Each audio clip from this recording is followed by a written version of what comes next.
લોકસભાની ચૂંટણીને હવે થોડો સમય બાકી જ રહ્યો છે ત્યારે સરકારની 4.5 વર્ષની કામગીરીનું વકીલો કેવી રીતે મૂલ્યાંકન કરી રહ્યા છે અમારી વિશેષ રજૂઆત વકીલોના મૂડમાં આવવું જોઈએ। નમસ્કાર, અમારી વિશેષ રજૂઆતમાં આપનું સ્વાગત છે। લોકસભાની ચૂંટણીને હવે ગણતરીના જ દિવસો બાકી છે ત્યારે સરકારની કામગીરીથી લોકો ખુશ છે કે નાખુશ છે તેના વિશે એબીપી અસ્મિતા જાણવાનો પ્રયાસ કરી રહ્યો છે। આજે આપણે વકીલો સાથે છીએ, વકીલોને જ પૂછીશું સરકારની કામગીરી વિશે તેઓ શું માને છે, શું વકીલોનો મૂડ છે તેમની પાસેથી જ જાણીશું। આપ શું કહેશો, સરકારની જે કામગીરી છે છેલ્લા 4.5 વર્ષની જે કામગીરી છે, આપ કેટલા ખુશ અને નાખુશ આ જે કામગીરી સરકારની છે, સરકારની કામગીરી વિશે આપનો શું મત? સરકારની કામગીરીથી અમે બહુ ખુશ છીએ। 4.5 વર્ષમાં સરકારે જે કામ કર્યા છે આટલા વર્ષોમાં જે ન થયા એવા કામ કર્યા છે।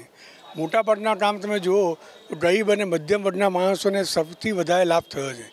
હવે આ જે કામ થયા છે એ બધા એનો હજી બેનિફિટ આમ જનતાને આવતા 2-4 વર્ષ પછી મેક્સિમમ મળશે। તમે આમ જો સામાન્ય માણસને અત્યારે જોવા જઈએ તો ન્યાય બી સારી રીતે મળી શકે છે। ન્યાયતંત્રમાં બી અત્યારે અમે જુઓ તો ગુજરાતની વાત કરું તો ગુજરાતમાં તમે જો તો મોટાભાગની સૌથી સારામાં સારી કોર્ટો આખા ઇન્ડિયામાં હોય તો ગુજરાતમાં સરકારે આપેલી છે। ઇન્ફ્રાસ્ટ્રક્ચર જોઈએ તો સારામાં સારું ગુજરાતમાં કોર્ટોને પૂરું પાડેલ છે। બીજી વસ્તુ કહીએ તો મધ્યમ વર્ગને જો મકાન લેવું હોય પોતાના નામનું તો 2.5 લાખ 2,70,000 રૂપિયા જેવું ગવર્મેન્ટ સબસિડી આપે છે।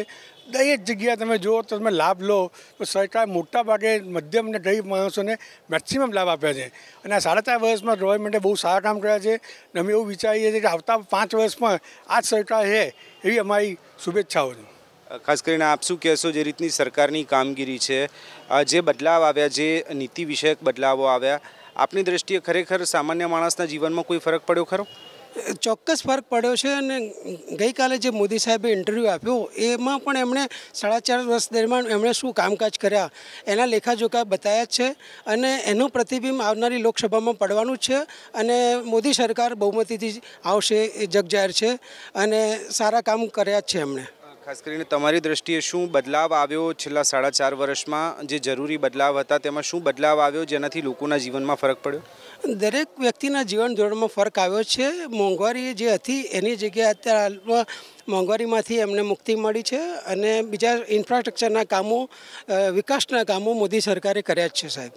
આપ શું કહેશો, જે રીતે નીતિ વિષયક નિર્ણયો લેવાતા હોય છે, પોલિસી ડિસિઝન્સ લેવાતા હોય છે, કાયદાના ક્ષેત્ર સાથે આપ જોડાયેલા છો, જે કાયદાઓ બદલાયા, ખરેખર જે સામાન્ય લોકો છે તેમને ખરેખર કોઈ લાભ મળ્યો ખરો? અને અત્યારે જે કાયદામાં બદલાવની જરૂરિયાત આપની દ્રષ્ટિએ કેટલી છે અને શું જરૂરિયાત માનો છો બદલાવ આવવો જોઈએ?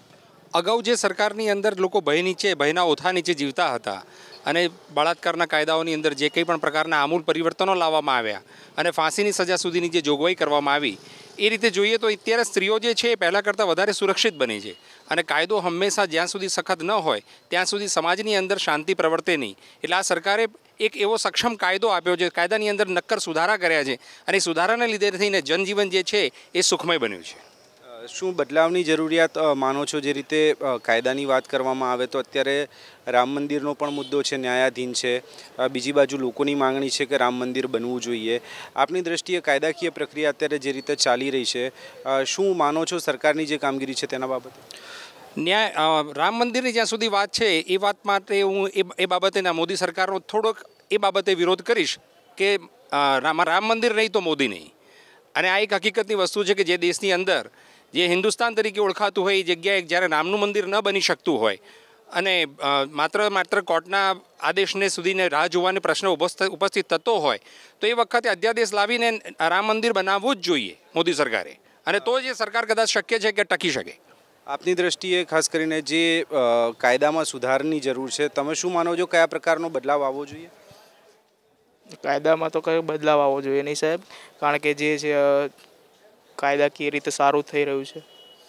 આપ શું કહેશો, જે રીતનું અત્યારે કાયદાકીય જે સુધારા આવી રહ્યા છે, ઇન્ફ્રાસ્ટ્રક્ચર વધી રહ્યું છે, બીજી બાજુ જે નીતિ વિષયક નિર્ણયો લેવાયા એમાં નોટબંધી પણ એક મહત્ત્વનો નિર્ણય સરકારે લીધો હતો, એ નિર્ણયથી ખરેખર લોકોને કોઈ ફાયદો મળ્યો અથવા તો ખરેખર કોઈ જીવનમાં પરિવર્તન આવ્યું ખરું?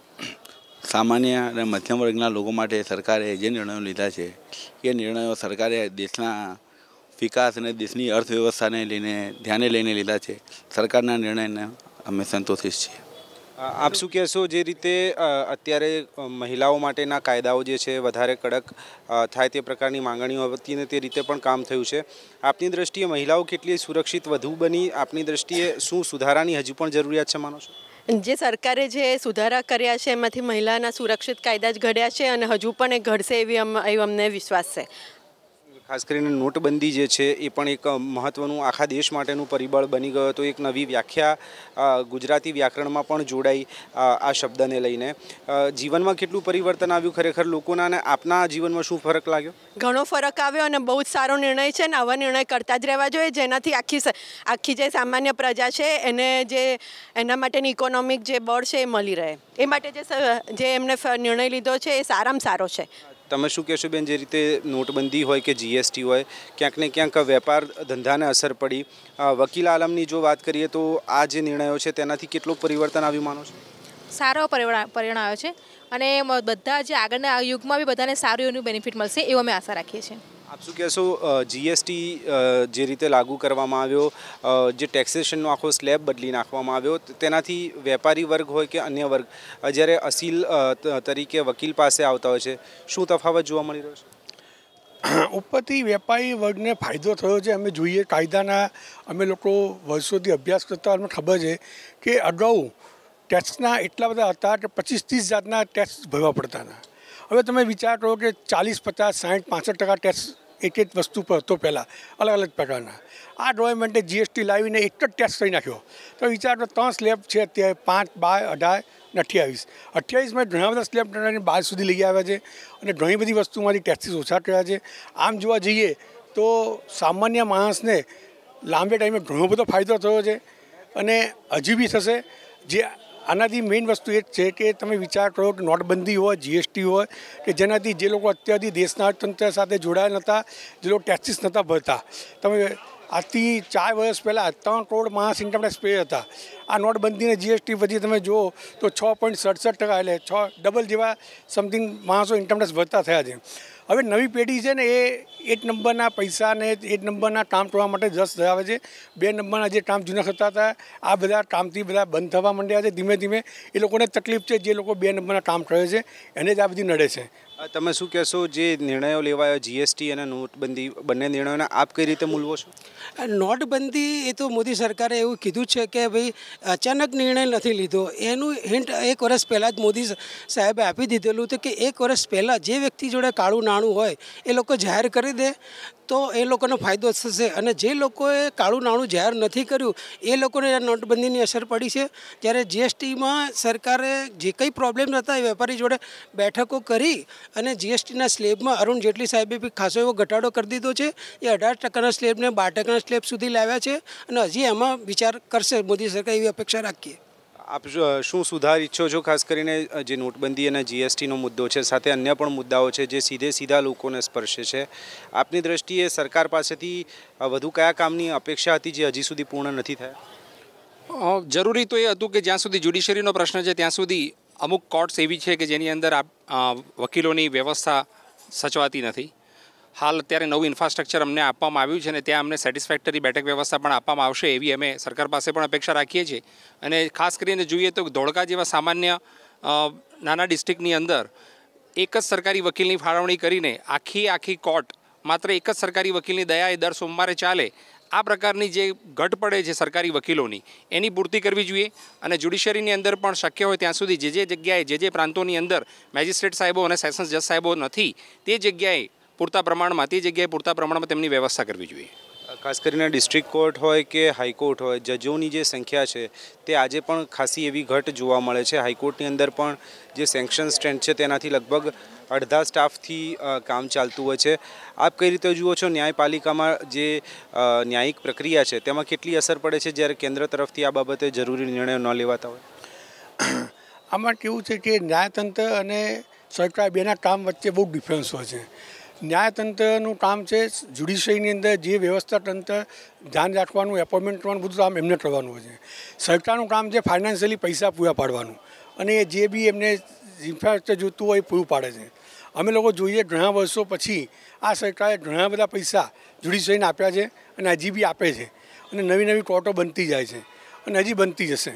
અને મેઇન વસ્તુ છે સાયા વકીલો જે પૈસા કરતાં બી વધારે જ્યુડિશરીમાં આવે એવી અમારી અપેક્ષા છે કે એ લોકો જ્યુડિશરીમાં આવે અને સારો ન્યાય પ્રજાને આપી શકે. આપ શું માનો છો, જજોની અછતના કારણે, જજો ઓછા હોવાના કારણે ન્યાયિક પ્રક્રિયામાં કેટલી અસર પડે છે અને શું બદલાવ તેમાં આવે જરૂરી છે? જજોની અછતના કારણે જરૂર ન્યાયમાં વિલંબ થાય છે. એટલે જ્યાં જ્યાં અપૂરતી જગ્યા છે, જ્યાં જજીસની જરૂર છે, ત્યાં જરૂરથી સરકારે એની ભરતી કરવી જ જોઈએ, જેથી પ્રત્યેક પ્રજાને જે ન્યાય જે સમયે મળવો જોઈએ એ સમયે મળી રહે. એ અત્યંત જરૂરી છે, કારણ કે મોડો ન્યાય હોતો જ નથી, ભલે ન્યાય મળે. માટે જ્યાં અછત છે, જ્યાં અપૂરતી જગ્યા છે, ત્યાં પૂર્તિ કરવી જ રહી. આપ શું કહેશો, જે રીતે ન્યાયિક પ્રક્રિયાની અંદર વિલંબ થતો જોવા મળે છે, અસીલોને કેટલી તકલીફ પડે છે, વકીલોને શું તકલીફ પડે છે? અસીલોને અને વકીલો બંને બહુ તકલીફ પડે છે, કારણ કે જે તે સમયે બહારગામથી બધા આવતા હોય છે પક્ષકારો, તે લોકોને બંધ કોર્ટના કારણે પાછું જવું પડતું હોય, જેના કારણે છે ભંડારો વધતો જ જાય છે, જેના કારણે બહુ તકલીફ પડે છે. બસ ક્યાંક ને ક્યાંક વકીલોનું માનવું છે કે સરકારે જે કામગીરી છે તે ચોક્કસપણે કરી છે, પરંતુ વધુ સારી કામગીરી પણ થઈ શકતી હતી. નોટબંધી હોય, જીએસટી હોય કે જજીસની અપોઇન્ટમેન્ટ હોય, તમામ દિશામાં સરકારે પ્રયાસો ચોક્કસ કર્યા છે, પરંતુ હજી વધુ સારા પ્રયાસો થઈ શક્યા હોત તેવું વકીલોનું માનવું છે. અવનીશ તિવારી સાથે તેજસ મહેતા, ABP અસ્મિતા, અમદાવાદ.